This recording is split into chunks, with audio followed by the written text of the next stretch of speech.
Good to see you too, Michael. You know, it's interesting. It's always great to be able to hear from a juror after a trial, talking about a lot of things that we've talked about. And she said some interesting things, but I want to start with that first one where she said she felt sorry for Derek Chauvin. And I have to be honest, he doesn't get a lot of sympathy, and I'm not going to question or opine on whether he deserves that sympathy or not. But I honestly felt the same way. This is someone who was in that courtroom for all that time, the 3 weeks of trial, 14 days of testimony, and I think only on the two of the days he actually had someone sitting there for him. And there were even times where I was questioning just how much he was understanding about what was going on. I wonder what your impressions of Derek Chauvin was.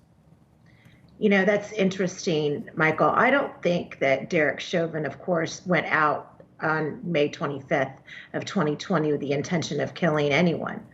And I certainly, can appreciate that, his actions, ultimately were felony murder, according to this jury.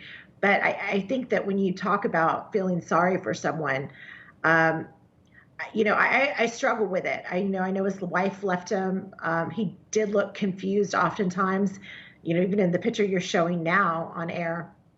I know that he wrote a phone number on his hand when they handcuffed him so he could make a phone call once he was locked up. I mean, it's a sad story all around, but I don't feel sorry for him. And I don't, because I think that while he didn't intend on killing anyone that day, he did intend to do exactly what he was doing.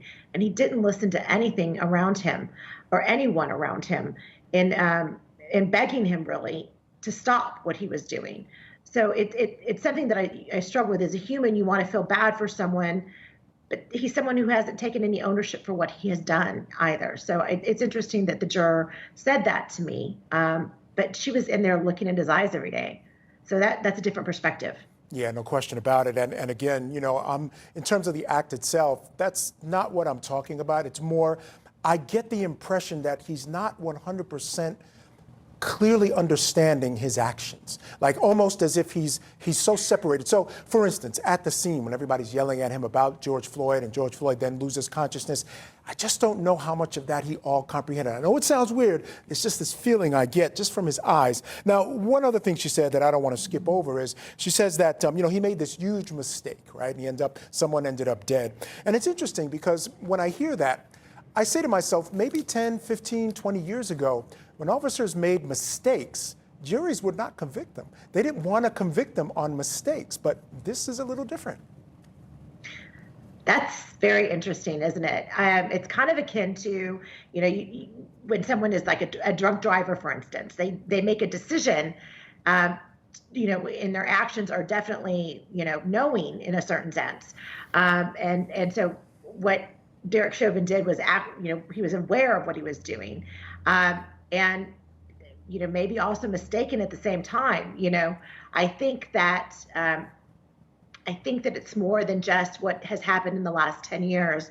I believe it's what happened over the last 365 days following his death. I think that we were at a point in this country where we were forced to calm down and breathe collectively.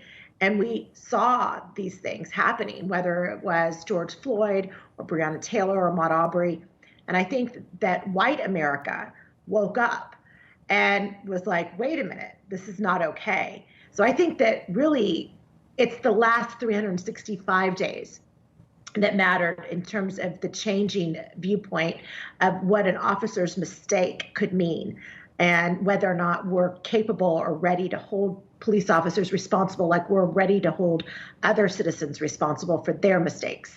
Yeah, I think it was President Biden that said, this video, this 9 minutes and 29 seconds opened America's eyes to this implicit bias that I think a lot of people had been talking about and might have been somewhat dismissed over time. But and one thing that really sort of signified many of the crowds we saw in Minneapolis is it was a very mixed crowd, if not even more white than black in some instances. So that was definitely something that I looked at as progress. The other thing she said was that she was actually the juror that lived in Brooklyn Center, which was where Daunte Wright was shot. She actually was blocked from getting home a couple of times. She also said that she heard helicopters in the air till 1 a.m.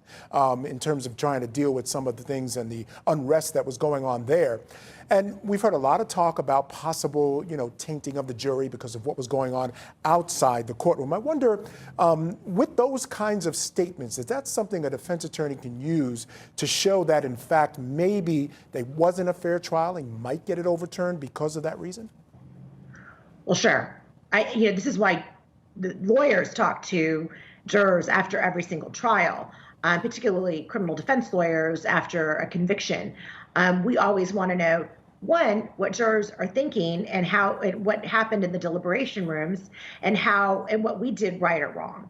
We want to learn from each trial, but we also want to learn what happened in, most importantly, in deliberations and what these jurors brought into that room with them when they started deliberating, because they're not allowed to bring in a lot of things with them. They can't go on their smartphones and Google anything. They can't, all of that. So, when you're hearing about a civil unrest, it's occurring at the exact moment that this jury is about to go into deliberations, and closing arguments are beginning. You wonder, wow, really, what did that role play?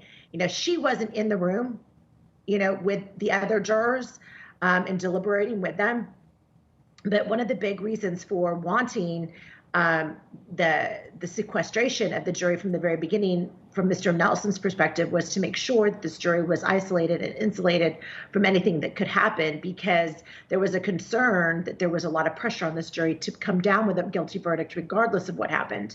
And I think that jurors don't really do that. I think that they are fair most of the time, but it's a good, valid argument, and one that I'm sure that Eric Nelson and his investigators are exploring right now with the jurors that actually did deliberate.